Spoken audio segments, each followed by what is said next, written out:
All right. Thank you guys so much for being here. My name is Lauren, and this is my No Name podcast.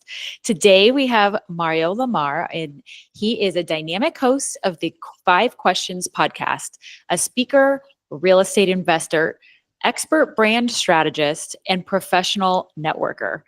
Passionate about learning, pushing boundaries, and bringing people together, Mario thrives on uncovering powerful insights in real estate, business, and branding. His expertise in creating impactful personal and business brands, combined with his talent for a building of strong connections, makes him a sought after leader in the industry. So, thank you for being here. Well, Lauren, it's a pleasure to be on your show. Thank you for inviting me. I think we're gonna have a blast together here today. Yes, absolutely. You're very interesting and you have a lot of value. So I'm excited to ask these questions. So, my first question is, you are a networking expert. What's your mindset going into an event, especially when they are large events? Like, do you set goals for yourself? Do you have a number of people that you want to meet? Like, how does that, what does that look like before you get there? And then once you have those quality contacts, how do you follow up? Okay, that's like a multiple part question. I'll try to answer it the best that I can. But basically, from my experience, I started with like a typical person would go and network out there. What I started to do with having more knowledge afterwards is that the networking I was doing was not effective. I was just meeting people, right? But why do we network? Is to go to the next step, to build relationships, to eventually maybe be partners together or do deals together, not just to meet friends to meet friends. So Right. what I started doing is having an intention of when I go to an event, I put a number. Usually it's around 2 to 3 people. Now, depending on the size of the event, it could be, very attainable, or smaller size events, it's more doable, more hard to do. And 2 to 3 people that I really want to connect with. Now, I don't exchange business cards.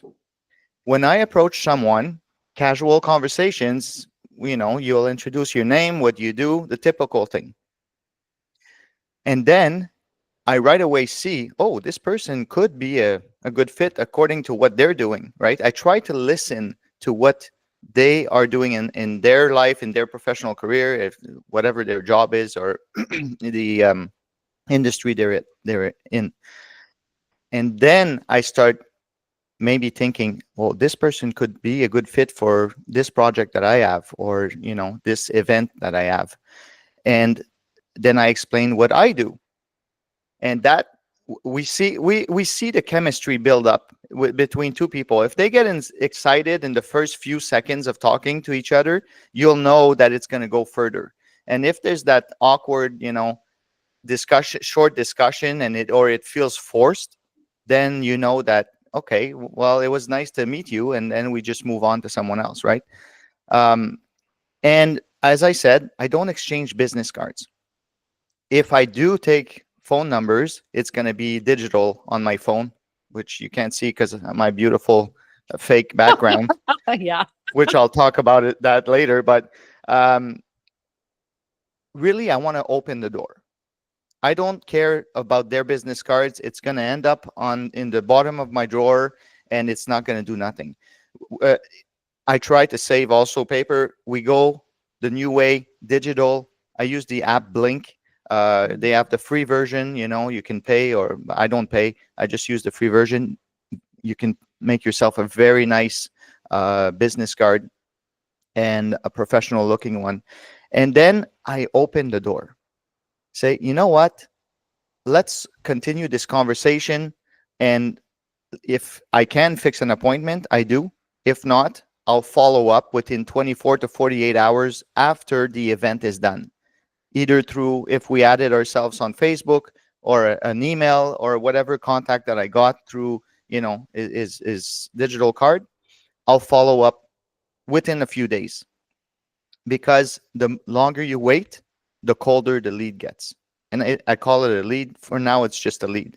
It's not a Hmm. friend. It's not, a partner yet. It's just a lead. We have to call it as it is. Um, Hmm. and then that's when I take the conversation further. I never go into an event by pitching something on the first date. I would call it the first date. I never Totally. do that, because the people want to do business with people they like. Right. They don't there's enough. If you're 1,000 people at an event, there's 1,000 people pitching stuff around, and then you're going to pitch something, and then they'll meet someone else and they're going to pitch something, and it's too much. Mm-hmm. The people who makes the difference, if they feel like they're getting a relationship out of it, a genuine relationship, then it goes further. And then you see where it takes. You don't want to get in business with someone that doesn't fit either your values or their values, right? So Mm-hmm. that's why I very rarely pitch something on the first conversation. I always try to, I may open the door, talk Mm-hmm. about the project a little bit, what I'm doing, right? But I'm not saying, well, let's here's the numbers, or let's say it's a property, here's the numbers, and are you interested? Never. Or even if, for my summit, that I never ask a speaker on the spot when I when I meet them, hey, do you want to come and speak at my event? No, I said, let's come on, let's go on a Zoom call, and this is what I'm putting together. It's a great event. Let's talk about it. How about, we get on a Zoom next week? I want more conversation. It's a little less aggressive that way. Yeah, And it's like you said. So it sounds like quality over quantity, absolutely. and then nothing forced. So when you say forced, I feel like I know what that means. It's like either the projects don't align, maybe you just automatically don't like the person. That counts as being forced. And sometimes it's a simple, like your gut just feels like, okay, it's time to move on. If we're talking real estate, okay, Mm-hmm. do you want to partner with someone who's maybe on their last $50,000? Personally, Oh, I don't want their 50,000, because guess what? Maybe in 6 months something's gonna happen. They're gonna want their money back, and the project was scheduled for 3 years, right? So mhm. you need to learn about the person first, and where they are, and like, there's gonna be some questions that you're gonna need to ask, Yeah. some financial questions. You're not gonna start asking that on the first time you meet them, right? Right. You need to build that relationship first, and then take it to the next level. And also, you said something very important: quality over quantity. uh, I'm busy, you're busy. I don't have time to mingle with 1,000 people. I rather mingle with the 5 really good connected people that I feel like I could go to the next level with them. I'll take my time for that. I don't have time to filter through 1,000 people. It's too Yeah. much. It's a lot. So if there is a guest list that you're able to pay for ahead of time, which I've only seen that happen, I think twice, is that something that you pay for? And then do you do research on those people? Or how do you know Uh, who's valuable in the room?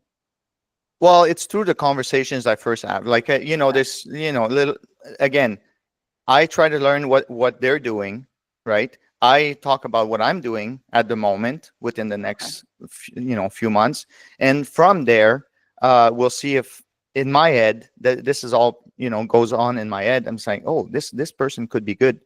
That's when I take it further in my head, right? I don't say it, or like in words, or I'm not doing research on them at this moment, right? That's Okay. gonna happen after. Okay. I like that. Yeah, Okay. And then follow up is quick or set an appointment on the spot. I love that. I've never yeah. heard The first, anyone say that. Yeah, the first follow up is that it has to be quick. You Yeah. want it, it's like you're warm, the lead is warm, the person is warm, they remember what you talked about.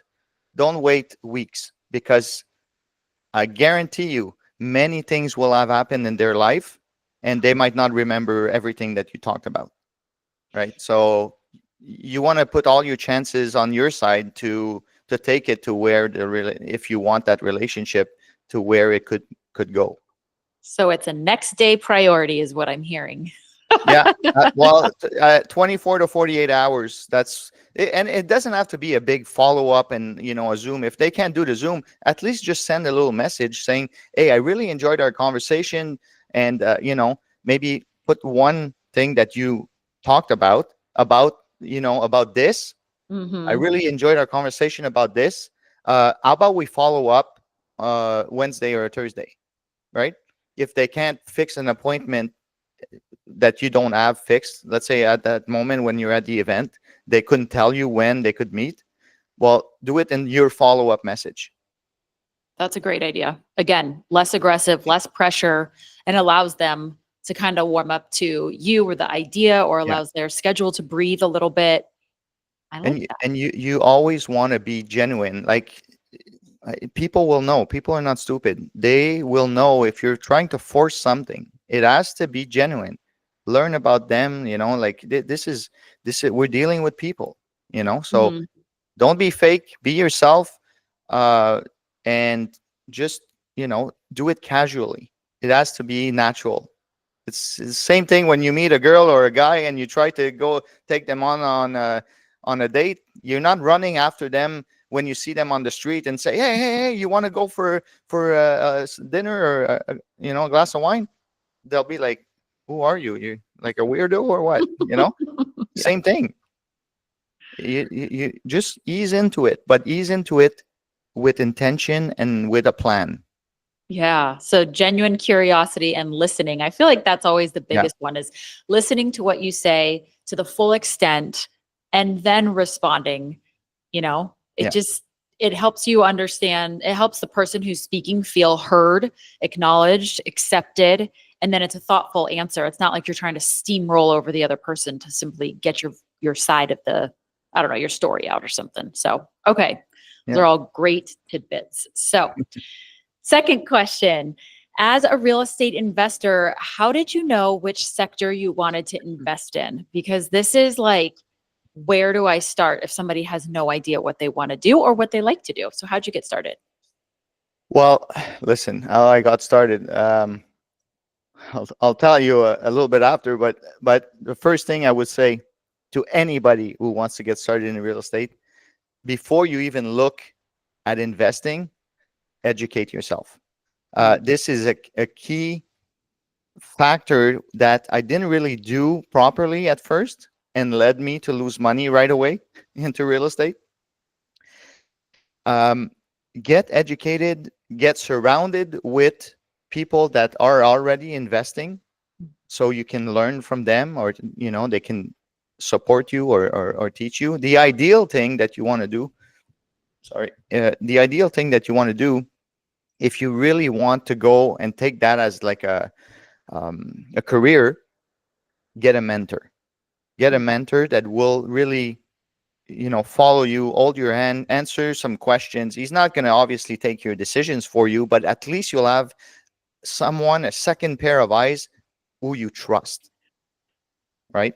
You don't want to ask your aunt and your uncle who maybe are, yeah, they bought a house in the past and they had a shit experience. Or I don't know if That's we're totally allowed to. fine. So, I don't care. um, You're on a who roll. they had a bit bad experience with a tenant, and then they're gonna tarnish the your experience, saying, "Oh, don't invest in real estate. You're gonna lose money, and tenants are crap." And no, go with really a professional investor, right? That's where you want to get your knowledge from. Friends and family, they always love you. They try to teach you because of a position of love, but they might not have the best counsels or Mhm. advice for you.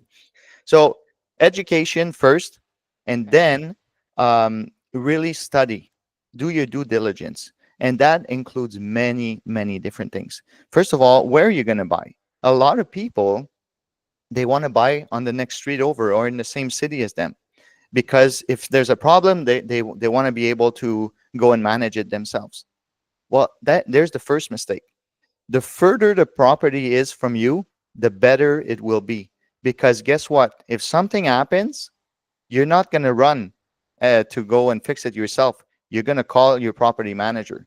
Or actually, Mm. the property manager will get the call. You're not even you, right? Mhm. So easier to manage. And then it's just a numbers game. Like as long as the numbers works, doesn't matter where the property is. It's gonna get. I bought some properties I never went to see, right? Right. So um, it's just the way it is when you're buying properties as an investor mindset versus somebody who would go, let's say, through a house, and then would fall in love because they like it, it's beautiful. Well, now you're buying emotionally, you're not buying strategically. That's why investors are the best to work with. Yeah. They're easy. They can look at the numbers. They tell you right away, yes or no. There is no, the kitchen needs to be redone and it's because of this. And I don't like that. It's so much easier. It is just a numbers game. How much is it going to Yeah. cost? It does or it doesn't work. Yeah. And it's a great mindset. And I do think it helps you see all of your uh, real estate properties as an investment rather than as a home, because at the end of the day, you're probably not going to be there forever, which means you got to flip it, you got to turn it. What are those numbers going to be at the end of the day? Yeah. So it just kind of helps, I think, with further purchases as well. And the second thing that I would say that is very important is where you buy. I'm in Canada, right? So we call it province. You guys, it's states. There's some certain states or provinces that are more landlord friendly with their tenant rules. If somebody doesn't pay your rent, how hard is it to change the tenant? Because Mhm. while they're not paying, you're losing money, right? So you want to invest in landlord friendly areas to make your life easier if you have to deal with certain situations, right? Doesn't mean that there's not deals that are possible and it's not good deals in other states, but I'm just putting the chances on your side by doing your due diligence on where you're going to buy. This is some of the aspects you have to look at before you even purchase. That makes sense. And you've learned all of this from experience. Oh, well, listen, I I tried to buy a multifamily my first deal, and I didn't have the proper guidance. Lost a lot of money. For me, it was a lot of money at the time, and then I figured, I gotta get some education. I gotta know what I'm doing because I can't do five more deals like that. I'll be bankrupt, right? So Right. so I bought into certain communities or programs, real estate programs. Some of them are good. Some of them are, I would say, maybe they brought me a little further, but they weren't the best. So again, do your due diligence. Don't throw yourself in any programs. Some of them will be better than others, and you need to put all your chances on your side to succeed. So uh, be careful who you choose to work with. Yeah, that's a big one. I feel like that's a little bit of any industry. Yeah. Like you're naive in the beginning, which kind of leads into our next question, but you're naive in the beginning, so you're trusting this person that has your best interest at heart, but then maybe they don't have your best interest at heart. So it's kind of like you don't know until you go through the experience, and then just one deal, you're so much wiser and know what to look for in a Ye- completely different light. Yeah. So there's some groups, and they will teach you how to invest in real estate, and that's going to be the facade. But really, they're there to pitch you deals after. They want you to invest in their Mm. deals, right? Mhm. Versus other communities that are there to really genuinely make you succeed. They don't care that you invest with them or not. They're not there for that. They just want to provide you good curriculum, good education, and see you succeed. Right? That's what That's their uh, value is. Right? So, yeah, that's interesting. yeah, you want to be careful who you get in business with or who you're learning from. Yeah, I think that's gold. Probably the best starting point you could give. So do a little compare and contrast. And when I say that, I'm thinking, you know, investing solo, investing with OPM, which is other people's money, uh, kind of what you've learned from a new or green investor to a seasoned. I don't need like a laundry list, but just kind of like some bullet points to give Yeah. somebody a little extra. So, first of all, I tried to do it alone. That's Mhm, how I lost money because I didn't have other people on my team. mhm. I didn't work as a team that could have said, "Hey, Mario, are you sure?" what did you look at this? Have you thought of that?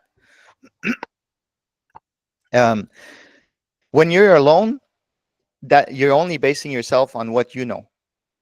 When you're working with other people, yeah, you might get a smaller piece of the pie, but there's three, four, five brains working together. Right. There's a lot of value. Now you want to get into a team where you each have your strengths. You don't want to go into a, let's say, a competing environment where you're arguing instead of advancing together, right? Mm. So always choose people. If you're going to work with people, which I highly suggest, but actually do it strategically, where you're going to team up with people that have other strengths than yours. So then you complete yourself as a team. Um, and then, you know, it doesn't really matter where you start. I would say if I had to restart again, because what happened with me, I started wanting to buy a multifamily, lost money, and then I felt like an idiot. And I said, well, is this even for me? But one of my friend, who's now a business partner, she does mindset, and she helped me get over myself and say, you know what, yes, you got this, just advance. So I went out and bought a bunch of single family homes, which now I don't think it was the best way again to do it, because I'll tell you why. I'll be honest.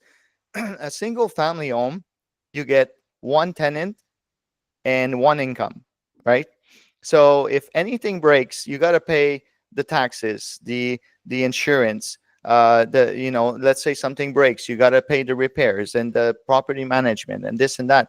Well, it's still based on one income. If that person leaves, it's out of your pocket. Hmm. Versus a multifamily, let's say you got 20, 30 apartments in there. Well, if one leaves, you don't really care, because you got like 29 others, right? So Right. it's just a matter of time until you find the right tenant to fill the spot.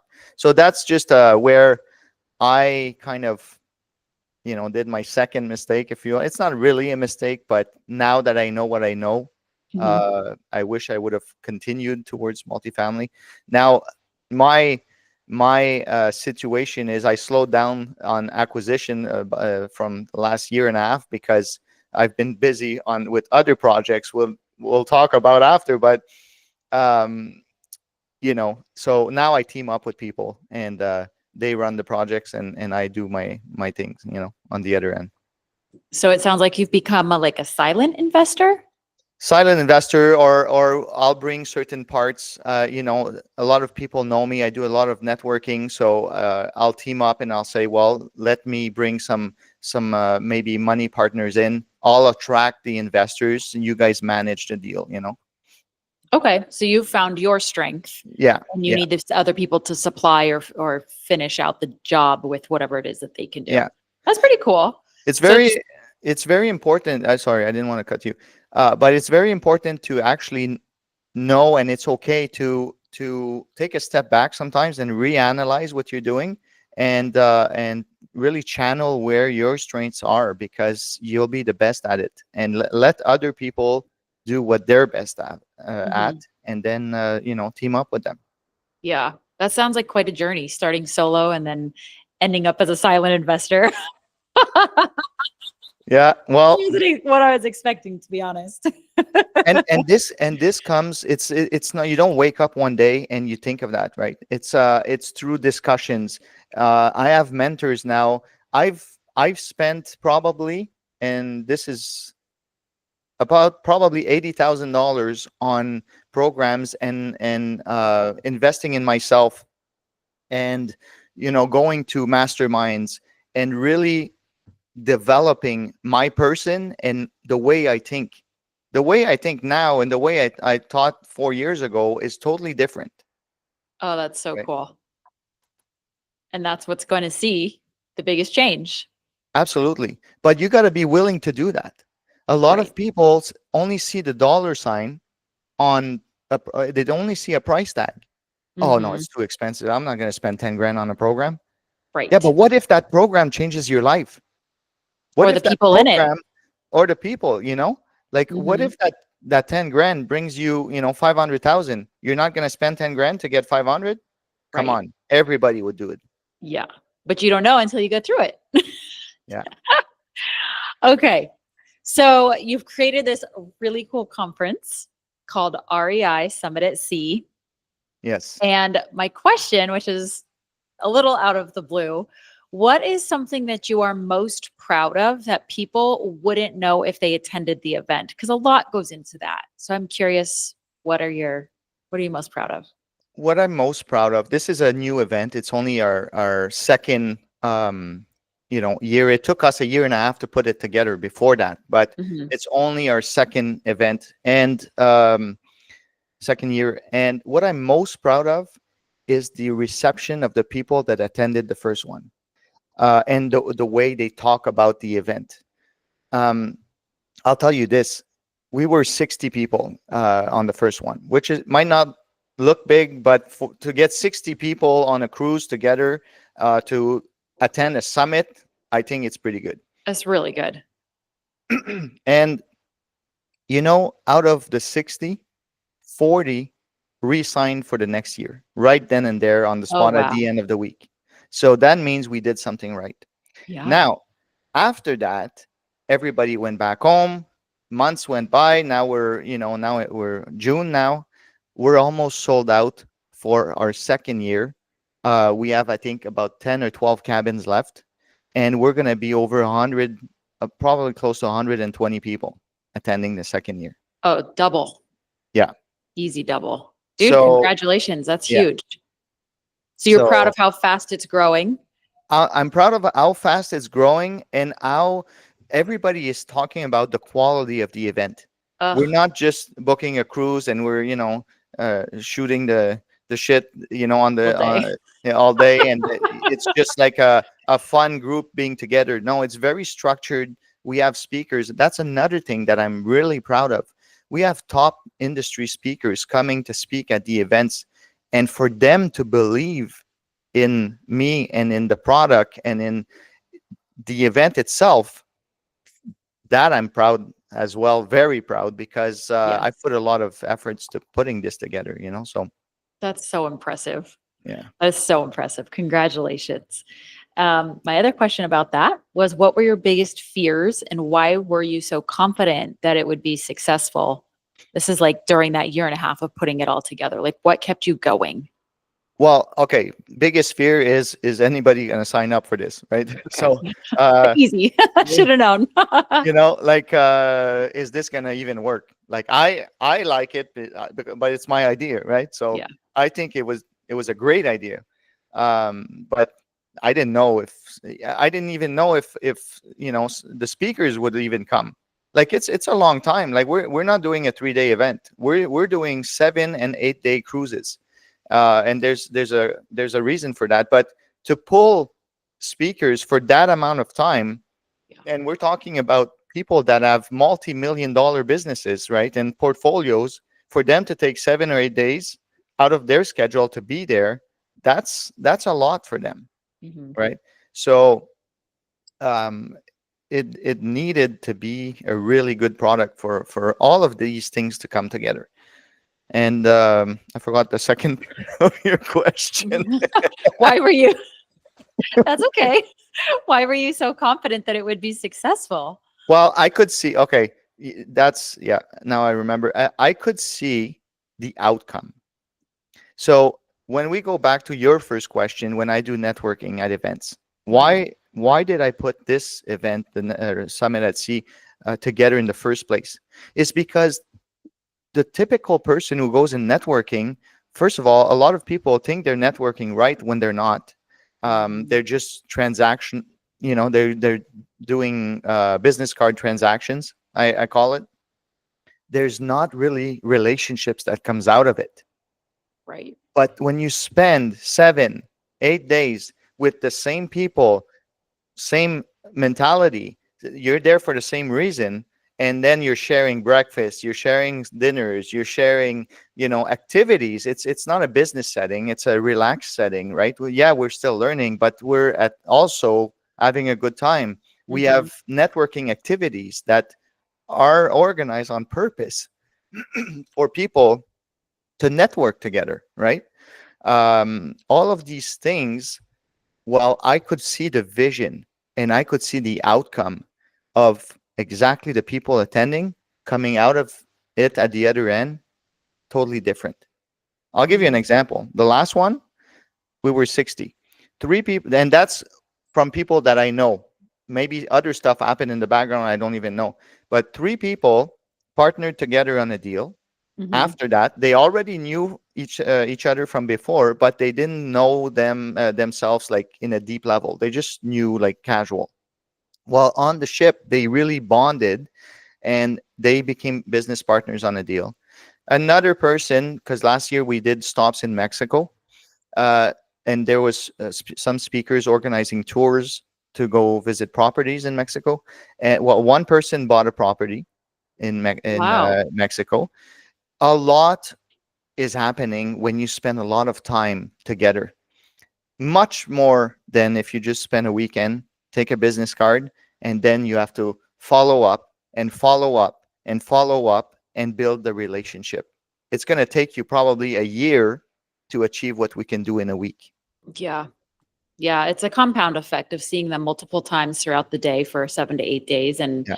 having that quality one-on-one time rather than, a lot of conferences are held in Vegas or here in Miami at the Fountain Blue. And what does that vibe tell you? It tells you it's a party setting. Most people don't go to the event because they're at the pool getting drunk, Yeah. guilty. Not gonna, I'm not gonna say it's a negative thing because I do think that you can have quality conversations over alcohol. I just don't think that they're maybe as anchored as Yeah. something that you would have on this where people are truly there and they just have a different outcome rather than just kind of going to be seen or get the pictures or to go just to go because they were told, like this is Yeah. a big choice to make. Well, first of all, everybody invests in themselves. Like they pay thousands of dollars to be there, right? In the first place. So you got quality people. If you're going to events and the ticket is $50, guess what? You're taking it lightly. Like what is I lost $50, big deal. Right. But when it costs $5,000-6,000, well, now you're like, well, I gotta make the best out of this because I invested a lot of money. Yeah. So different types of mentalities that are showing up too. Yeah. And a higher quality of person or higher quality of like a better tier of person because of they are able to spend that money. Yeah. Okay. Sounds like fun. All right. So last question. I know you're rolling out a new program. Yes. People with branding. You cover everything. We've got Well, investing, we've got networking, and now branding. Tell us about it. so it's called Investor Edge Academy. Okay. Mhm. So basically, this program is going to cover how to brand yourself properly as a real estate investor, especially, but it could be on any really different. It doesn't have to be real estate. You can take those same principles and apply it to other industries. But I designed it around real estate. How to network effectively. I'm going to teach you some tips, some tools, how to do that. I partnered also with a mindset coach because mindset is very important in real estate. If you're starting up, a lot of people have the imposter syndrome. Well, how can I attract investors if I never did a deal? Who's going to invest with me? Well, that's in your head, right? So my mindset coach, Billy, my partner, she's going to help you to get out of your own way, right? You can be a seasoned investor and you plateau. And then the roadblocks, you're putting yourself your own roadblocks. You can't go further. Well, she's going to help you with that. Mhm. And then I partnered with a very special person in the age of AI. Mhm. How can we use AI to go up the curve faster, much faster in real estate by analyzing deal, by attracting capital, by all these types of aspects that we need to do in real estate, but by using AI. So this program, Investor Edge Academy, is not going to teach you how to invest in real estate. There's enough programs out there. Okay. It's not going to teach you, you know, uh, do I do multifamily or land development, or do I wholesale or fix and flip? I'm not going to talk to you about that. That's for someone else to talk about. What I'm going to talk to you about is how can you stand out? When you go in a room of 50 investors, is it always the same guys or girls that attract the attention? Why not you? Well, I'm going to help you stand out so you start attracting the attention as well. I love that. I have a cheat for that. I just wear a very old outfit that makes everybody remember me because I'm getting so many compliments on my outfit that it makes me memorable. And that's like my peacock for all the girls. I mean, I'm sure it would work for a guy too.